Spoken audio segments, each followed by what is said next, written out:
समरसता और साक्षात ईश्वर के दर्शन कर मनाए जाने वाले छठ महापर्व पर सबसे पहले सिटी न्यूज़ परिवार की ओर से समस्त बेगूसराय वासियों सहित हमारे सुधी दर्शकगण, सम्मानित विज्ञापनदाता, प्रशासनिक पदाधिकारियों, पुलिस पदाधिकारियों, राजनीतिज्ञों, समाज सेवकों, साहित्यकार, कवि, पत्रकार साथियों सहित कला संस्कृति के वाहकों और हर उनको जो समाज में किसी न किसी रूप से अपना योगदान दे रहे हैं, सिटी न्यूज़ परिवार की ओर से छठ महापर्व की हार्दिक शुभकामनाएं। हिंदू आस्था के सबसे बड़े पर्व छठ एकमात्र ऐसा पर्व है जहां हम बिना किसी कर्मकांड, बिना कोई मंत्रोच्चार साक्षात ईश्वर भगवान भास्कर का दर्शन कर मनाते हैं। दीपावली के ठीक 7 दिन बाद षष्ठी तिथि को छठ पर्व मनाया जाता है। षष्ठी देवी को प्रकृति के छठे अंश जो कि सर्वश्रेष्ठ मातृका हैं, उनकी पूजा होती है। प्रकृति के नियामक सत्ता भगवान सूर्य है, क्योंकि उन्हीं से प्रकृति का निर्धारण होता है, इसलिए उन्हें ही अर्घ्य समर्पित कर छठ अनुष्ठान पूरा किया जाता है। 4 दिवसीय छठ महापर्व की शुरुआत नहाय खाए से होती है। नहाय खाए का मतलब है अपने आप को शुद्ध कर, शुद्ध भोजन कर इस अनुष्ठान में जुट जाना। नहाय खाए के दिन छठ व्रती गंगा स्नान अथवा शुद्ध पानी से स्नान कर व्रत के बनाए गए विशेष मिट्टी के चूल्हे पर अरवा चावल का भात, चने की दाल और कद्दू की सब्जी बनाती हैं और स्वयं सहित अपने परिवार के साथ भोजन ग्रहण कर छठ अनुष्ठान की तैयारियां शुरू करती हैं, जिसमें सबसे पहला कार्य होता है गेहूं को धोना, फिर उसे कूटना, सुखाना और चुनना। नेम खेम के इस महापर्व में महिलाएं गेहूं सूखने तक उसके पास बैठी रहती हैं ताकि कोई भी पक्षी या चींटी उस गेहूं को जूठा ना कर सके। यहाँ हम आपको यह भी बताना चाहते हैं कि आखिर क्यों खाया जाता है अरवा चावल का भात, चने की दाल और कद्दू की सब्जी। धार्मिक और वैज्ञानिक दोनों कारणों से माना गया है कि ये वस्तुएं सात्विक और सुपाच्य होती हैं। छठ व्रतियों को इस व्रत में 36 घंटे का निर्जला उपवास रखना पड़ता है और घंटों पानी में खड़ा होना पड़ता है, इसलिए उनके स्वास्थ्य पर प्रतिकूल प्रभाव ना पड़े, इसलिए इन्हें खाया जाता है। नहाय खाए के अगले दिन खरना व्रत किया जाता है।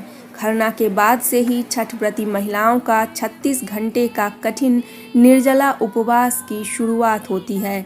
खरना के दिन संध्या समय छठ व्रती महिलाएं एक बंद कमरे में अकेले छठी मैया का आह्वान कर पूरी, रसिया या खीर और फल फूल से भोग लगाती हैं और फिर 36 घंटे के निर्जला उपवास पूर्ण करने की कामना करते हुए प्रसाद ग्रहण कर उपवास की शुरुआत करती हैं। खरना के प्रसाद के बाद अब छठ व्रती महिलाएं 36 घंटे बाद उदयागामी सूर्य को अर्घ्य समर्पित करके ही पानी का एक बूंद भी पीती हैं। प्रकृति को समर्पित इस महापर्व छठ व्रत में खरना के अगले दिन अस्ताचलगामी यानी डूबते हुए सूर्य को अर्घ्य समर्पित किया जाता है। संध्या समय लोग बांस के सूपों में प्रसाद रख उसे बांस से बने दौरे में सजाकर सर पर उठाते हैं और विभिन्न नदियों और तालाब, पोखरों की ओर निकल पड़ते हैं। फिर छठ व्रती महिलाएं पानी में खड़ी होकर भगवान भास्कर की आराधना करती हैं और सूप अस्ताचलगामी सूर्य को समर्पित करती हैं, जिसमें परिवार के लोग जल और दूध से अर्घ्य दान करते हैं।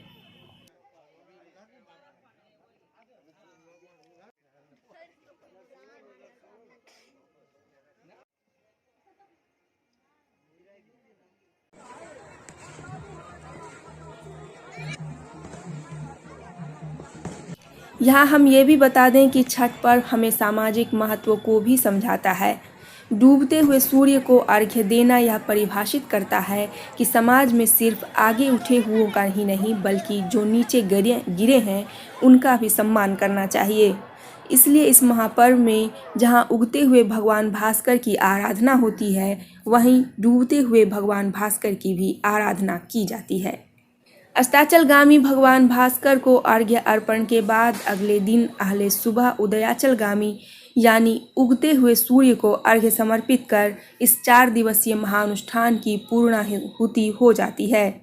लोग जहां प्रसाद ग्रहण करते हैं, वहीं छठ व्रती महिलाएं 36 घंटे के कठोर तप निर्जला उपवास समाप्त कर पारण करती हैं।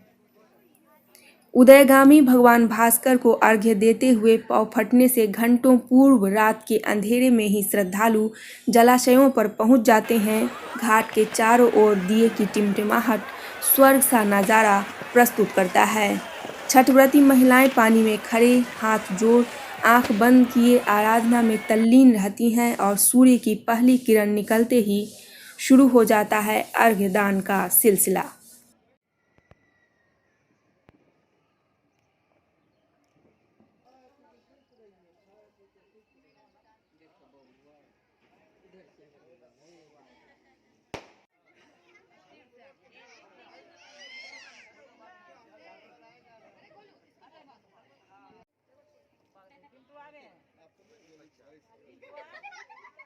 छठ महापर्व पूरी तरह से प्रकृति को समर्पित पर्व है। इस पर्व में कृत्रिमता को जगह नहीं दी गई है। एक ओर जहां हम साक्षात सूर्य की आराधना करते हैं, तो दूसरी ओर आराधना करने के लिए प्रकृति प्रदत्त जल का सहारा लेते हैं। प्रकृति से प्राप्त फल फूल, सेब, नारंगी, केला, नारियल आदि और कंदमूल, हल्दी, सुथनी, ओल आदि इसका प्रसाद बनता है। मुख्य प्रसाद होता है ठेकुआ, जो गेहूं के आटे से बनता है, तो घी गौमाता से प्राप्त होता है। भोग लगाने का वाहक बनता है प्रकृति से मिला हुआ बांस से बना सूप। सबसे पवित्र माह कार्तिक के शुक्ल पक्ष की षष्ठी तिथि को प्रकृति के छठे अंश की मान्यता है, जो मातृका के रूप में अपने बच्चों की रक्षा करती हैं। इसलिए छठी मैया को सबसे अधिक फलदायिनी माना गया है। छठी मैया दुर्लभ को सुलभ कर देती हैं, इसलिए लोग बाग छठी मैया से सच्चे मन से नामुमकिन चीज़ की भी कामना करते हैं और पूरा होने पर दंड देकर माता का आभार व्यक्त करते हैं। दंड विधान में श्रद्धालु अपने घरों से नंगे बदन जमीन पर लेट लेट कर जलाशय पहुंचते हैं और फिर इस कठोर दंड तप के बाद जल में खड़े होकर भगवान भास्कर को अर्घ्य देते हैं। भगवान भास्कर, आपके सामने मेरी हैसियत कुछ नहीं है, आप हमें दो और हम भीख मांगकर आपकी आराधना करेंगे। जी हाँ, छठ पूजा में मनौती पूर्ण हो जाने पर लोगों से भीख मांगने का भी विधान है, लेकिन अब इस बाजारीकरण के दौर में इसे भी कुछ लोगों ने पैसा कमाने का जरिया बना लिया है। तो अब हमें दीजिए इजाज़त, फिर मिलेंगे अगले बुलेटिन में। एक बार फिर सिटी न्यूज़ परिवार की ओर से समस्त बेगूसराय वासियों, सुधी दर्शक, सम्मानी विज्ञापनदाताओं, प्रशासनिक और पुलिस पदाधिकारियों, राजनीतिज्ञों, समाज सेवकों, साहित्यकार, कवि, पत्रकार मित्रों, कला एवं संस्कृति के वाहकों, चिकित्सक वर्ग, शिक्षकगण, कर्मचारीगण आदि हर उनको जो समाज में किसी न किसी रूप में अपना योगदान दे रहे हैं, सिटी न्यूज़ परिवार की ओर से छठ महापर्व की हार्दिक शुभकामनाएं।